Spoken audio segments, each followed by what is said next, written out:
በስመ አብ ወወልድ ወመንፈስ ቅዱስ አሐዱ አምላክ አሜን። በእውነት ደዌያችንን ተቀበለ፣ ሕመማችንንም ተሸክመዋል። ትንቢተ ኢሳይያስ ምዕራፍ 53 ቁጥር 4 ጌታችን አምላካችን መድኃኒታችን ኢየሱስ ክርስቶስ ስለተቀበላቸው 13ቱ ሕማማተ መስቀል ወይም የመስቀል መከራዎች ብለን ስለምናስባቸው ሕማማት ይሆናል። የክብር ባለቤት ጌታችን አምላካችን መድኃኒታችን ኢየሱስ ክርስቶስ 18 ሰዓት ከሌሊቱ 9 ሰዓት ከቀኑ 9 ሰዓት በድምሩ 18 ሰዓት መከራን ተቀብሎ ቅድስት ነፍሱን ከስጋው ለይቷልና በእነዚህ 18ቱ ሰዓታት ውስጥ የተቀበላቸውን 13ቱን ሕማማተ መስቀል ረድኤተ እግዚአብሔርን አጋዥ አድርገን እንማራለን። የምስጢር ባለቤት ልዑል እግዚአብሔር ምስጢሩን ጥበቡን እንድናስተውል ቅዱስ ፈቃዱ ይሆንልን። እንግዲህ ጌታችን አምላካችን መድኃኒታችን ኢየሱስ ክርስቶስ የተቀበላቸው መከራዎች እጅግ አስደንጋጭ ናቸው። እንግዲህ አባታችን አዳምና እናታችን ሔዋን በስሜት ሕዋሳታቸው ሁሉ እንደበደሉ የክብር ባለቤት ጌታችን መድኃኒታችን ኢየሱስ ክርስቶስ በበደሉት ልክ ደግሞ ክሶላቸዋል። ለምሳሌ አዳምና ሔዋን በደሉን በ5 ወገን አምጥተውታል። ለምሳሌ በዓይናቸው የተከለከሉትን ዛፍ ተመልክተዋል፣ በጆሮአቸው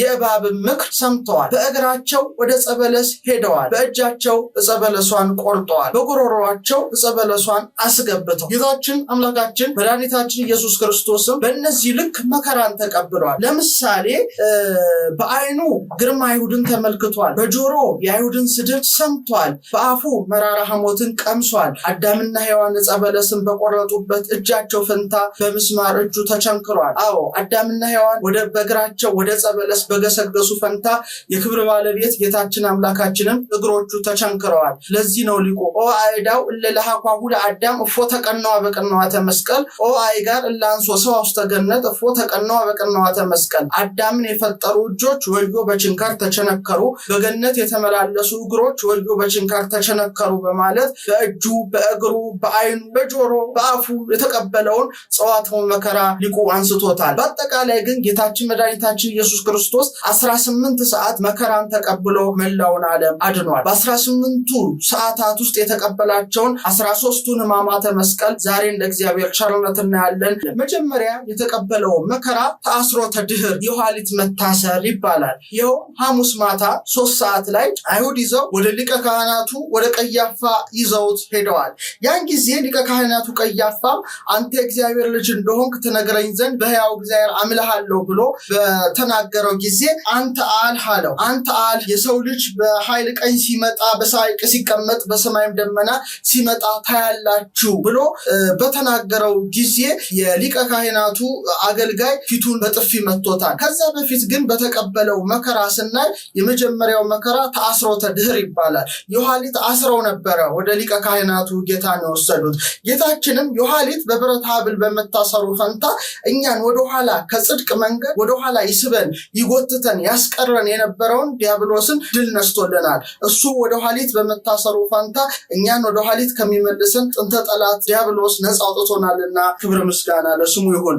ለዚህ ነው ታላቁ ሊቅ ቅዱስ ዮሐንስ አፈወርቅ በቅዳሴው ላይ ሁሉን የያዘውን ያዙት፣ ሁሉን የሚገዛውን አሰሩት፣ የሕያው የአምላክን ልጅ አሰሩት፣ በቁጣ ጎተቱት፣ በፍቅር ተከተላቸው፣ በሚሸልተው ፊት እንደማይናገር እንደ የዋህ በግ በኋላቸው እየተከተላቸው ወሰዱት። ሊቃነ መላእክት በመፍራትና በመንቀጥቀጥ ከፊቱ የሚቆሙለትን በአደባባይ አቆሙት። ኃጢአትን ይቅር የሚለውን ኃጥእ አሉት፣ በመኳንንት በሚፈርደው በእርሱ ፈረዱበት ይላል። ስለዚህ የመጀመሪያው መከራ ታስሮ ወደ ሊቀ ካህናቱ መቅረብ ነበረ።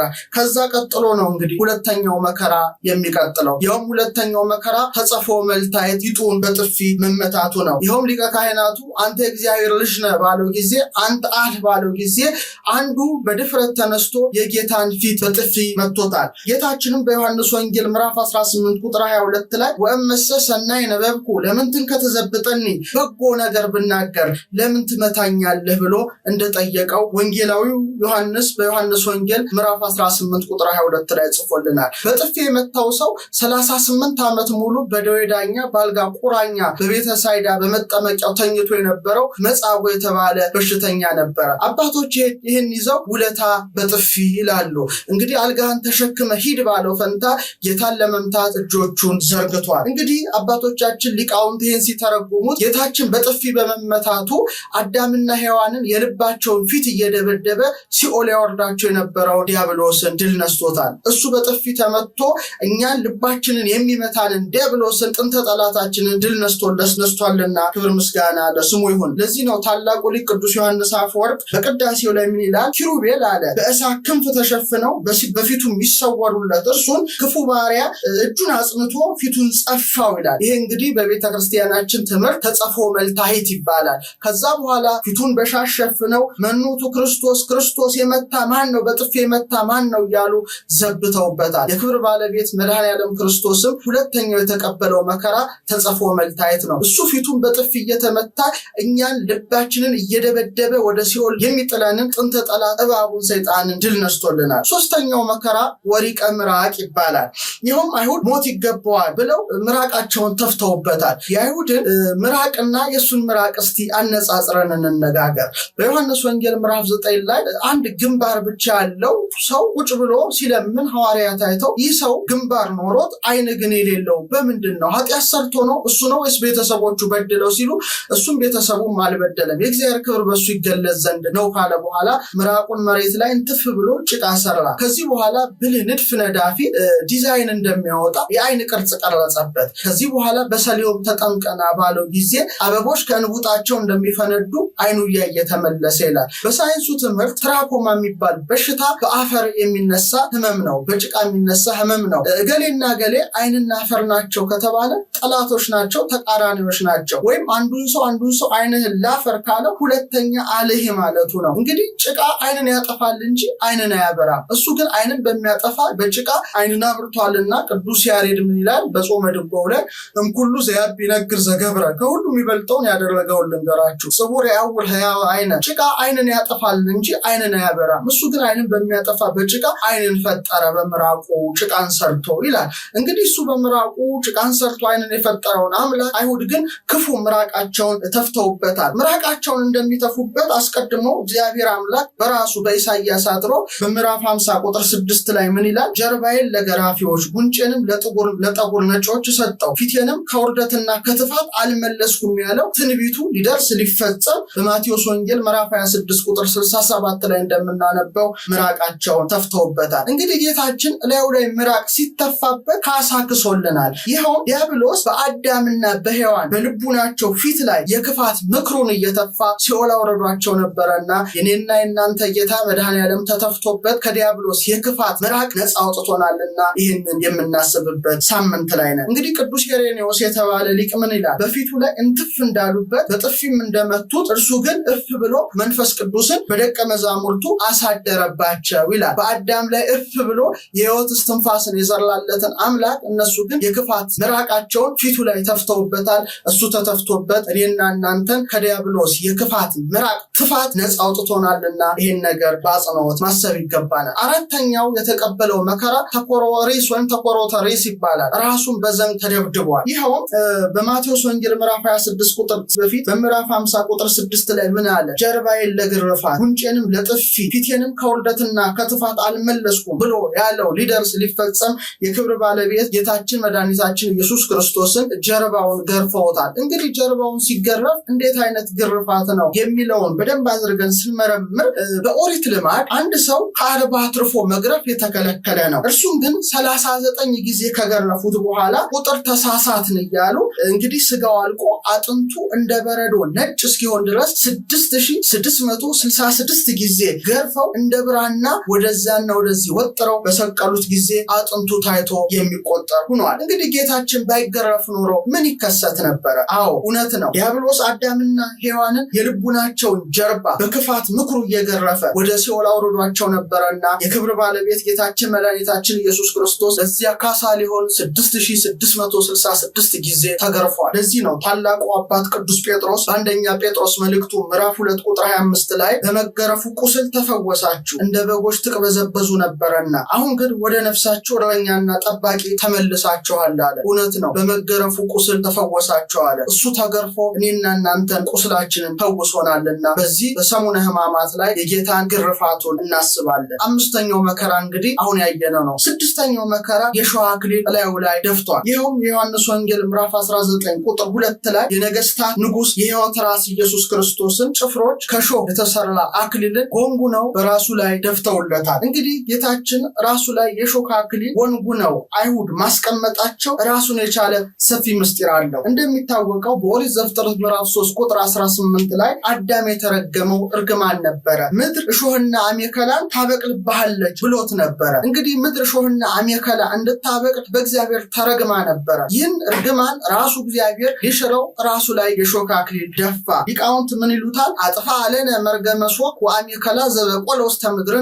ራሱ ላይ የሾህ አክሊልን በመቀዳጀቱ የእሾህ መርገምን የአሜከላን መርገምን ነቅሎ አስወገደ በማለት አስተምረዋል። ይህ ብቻ አይደለም። አዳምና ሔዋን ዕፀ በለስን በልተው የድል ነሺዎች አክሊል ተለይቷቸው ነበረና የሾህ አክሊል ላዩ ላይ ደፍቶ ያን የድል አክሊል ለሕዝቡ ሁሉ የክብር ባለቤት መልሷል። ይህ ብቻ አይደለም። አዳም በአዳምና በሔዋን ልቡ ላይ ጥንተ ጠላት ሰይጣን የኃጢአትን እሾህ ተክሎ ያሰቃያቸው ያስጨንቃቸው ነበረ። የክብር ባለቤት ጌታችን ደግሞ ራሱ ላይ የሾህ አክሊልን ደፍቶ ይህንን የዲያብሎስ የኃጢአት እሾህ መርዝ ከሕዝቡ ሁሉ ነቅሎ ጥሏልና እንግዲህ ስድስተኛ አክሊለ ሦክ ብለን የሾህ አክሊል መድፋቱን እናስባለን። ሰባተኛው መከራው ጸዊረ መስቀል ነው። ይኸውም ከሊቶስጥራ እስከ ቀራንዮ ድረስ ያን ሁሉ ፍኖተ መስቀል የክብር ባለቤት ጌታችን መስቀል ተሸክሞ ሂዷል። እንግዲህ መስቀል ሲሸከም መንገድ ላይ ከፊት ያሉት እየሳቡት ከኋላ ያሉት እየጎተቱት ነበረና ስምዖን ቀሬናዊን ሲያገኙት መስቀሉ እንዲሸከም ግድ ብለውታል። ከበረከተ መስቀሉ ለስምዖን አሳትፎታል፣ ለእኛ የሚያሳትፈን። እንግዲህ በቤተ ክርስቲያን ታሪክ የሚነገር አለ። ሴቶች ሁሉ ያለቅሱ ነበረ፣ እንባቸው ይፈስ ነበረ። ከነዚህ መካከል ቬሮኒካ የምትባል አንዲት ሴት ነበረች። በጣም እያለቀሰች ብታጣ ፊቱ ደም ለብሶ ሕማማተ መስቀልን ተቀብሏልና በእውነት ተገርፏልና አዝና ሻሿን ሰጠችው። ያን ጊዜ ፊቱን ጠርጎ ሻሿን በመለሰላት ጊዜ ለመጀመሪያ ጊዜ የጌታችን የፊቱ ስዕል በሻሿ ላይ እንደታተመ ይነገራል። ዛሬ ቬሮኒካና ጌታችን የተገናኙበትና ሻሿን የሰጠችው ቦታ በቅድስት ሀገር በኢየሩሳሌም ምዕመናን የሚጎበኙት ነው። ሌላው እንግዲህ ስምንተኛው መከራ ሐሞት መጠጣቱ ነው። ይሄ እንግዲህ የሆነው በዮሐንስ ወንጌል ምዕራፍ 19 ቁጥር 28 እስከ 30 ነው። ተጠማሁ ባለ ጊዜ መራራ ሐሞትን አይሁድ ሰጥተውታል። እንግዲህ ጌታችን መራራ ሐሞትን እንደሚጠጣ አስቀድሞ ዳዊት ከ1000 ዓመት አስቀድሞ መንፈስ ቅዱስ የራቀውን አቅርቦለት የረቀቀውን አጉልቶለት በመዝሙር 68 ቁጥር 21 ላይ በምግቤ ሐሞት ጨመሩበት ለጥማቴ ሆምጣጤ አጠጡኝ በማለት የተናገረው ትንቢት ሊደርስ ሊፈጸም ሆምጣጤ የመላበት ዕቃ ተቀምጦ ነበርና እነሱም በሰፍነግ መልተው በአፍ ውስጥ እንደጨመቁበት ወንጌላውያን ሁሉ ጽፈውልናል። እንግዲህ ጌታችን ለምን ተጠማ? እሱ ተጠምቶ የኔና የናንተ ጽምአ ነፍስ የነፍሳችንን መጠማት አራቀልን። ሰው ሁሉ 5500 ዘመን ነፍሱ ተጠምታ ነበረ፣ ነፍሱ ደርቃ ነበረ። የክብር ባለቤት ጌታችን ተጠማው በማለት የነፍሳትን ጥም ሁሉ አበረደላቸው፣ ነፃ ወጣቸው። እሱ መራራ ሐሞትን በመቅመሱ መራራ ሐሞት ከሰው ልጆች ተወግዷል። ይሄ እንግዲህ ለካሳ ያደረገው እንደሆነ ነው እንግዲህ ቅዱሳን አባቶቻችን ያስተማሩን። አዳምና ሔዋን ጣፋጭ ዕፀ በለስን ቢበሉ የነሱ አምላክ ደግሞ መራራ ሐሞትን ጠጥቶ ነፃ አውጥቷቸዋል። ቀጥሎ ያሉት እንግዲህ 5ቱ ችንካሮች ናቸው። እንግዲህ 8ና 5ን ስንደምር 13 ይሆናሉ። 13ቱ ሕማማተ መስቀል ይባላሉ። እንግዲህ በመዝሙር 21 ቁጥር 16 ላይ ብዙ ውሾች ከበውኛል፣ የክፋተኞች ጉባኤ የሚያዙኝ፣ እጆቼንና እግሮቼን ቸነከሩኝ፣ አጥንቶቼም ሁሉ ተቆጠሩ፣ እነርሱም አዩ ተመለከቱኝ ይላል። እንግዲህ እጆቼንና እግሮቼን ቸነከሩኝ ብሎ በዳዊት ጌታ ከመወለዱ ከ1000 ዓመት አስቀድሞ አስነግሮ ነበረና ያ ሊደርስ ሊፈጸም በ5ቱ ችንካሮች ጌታ ቸንክረውታል። እንግዲህ አዳምና ሔዋን ወደ በለሲቱ በእግራቸው ተጓዙ። የነሱ አምላክ ደግሞ እግሩ ተቸነከረ። አዳምና ሔዋን በለሷን በእጃቸው ቆረጡ። የነሱ አምላክ እጆቹ ተቸነከሩ። እንግዲህ ወበቅንዋቲው ሰበረ ለነ ቀኖተ ሞት፣ እሱ ተቸንክሮ የሞት ችንካርን ከሰው ልጆች አላቀቀ፣ አስወገደ። እንግዲህ የ5ቱ ችንካሮች ስም ሳዶር፣ አላዶር፣ ዳናት፣ አዴራ ይባላሉ። ታላቁ ሊቅ አባ ጊዮርጊስ ዘጋስጫ በመጽሐፈ ምስጢር ላይ እነዚህን ሲተነትናቸው ሳዶር የሚባለው እንግዲህ ምንድን ነው ሲል በመጽሐፈ ምስጢር ላይ ተመልካቾቻችን ማንበብ ትችላላችሁ። ቋሚውና አግዳሚው የመስቀሉ ቋሚ አለ፣ የመስቀሉ አግዳሚ አለ። ሁለቱን ያያያዙበት የሚስማር ስም ሳዶር ይባላል። ሁለተኛው አላዶር ሲባል ይኸውም የጌታን ቀኝ እጅ የቸነከሩበት ችንካር ነው። ሌላው ዳናት ይባላል። ይሄ ደግሞ የጌታ ግራ እጅ የተቸነከረበት የችንካር ስም ሲሆን ሁለት እግሮቹ ደግሞ በአንድ ላይ የተቸነከሩበት አዴራ ይባላል። በመጨረሻ የናዝሬቱ ኢየሱስ ንጉሥ አይሁድ ኢየሱስ ናዝራዊ የናዝሬቱ ኢየሱስ የአይሁድ ንጉሥ የሚለውን ደግሞ ጲላጦስ የጻፈበትን ያያያዘበት ሮዳስ ይባላል። እነዚህ 5ቱ ችንካሮች በጌታ ደም የከበሩ ቅዱሳት ቅንዋት በመባል ይታወቃሉ።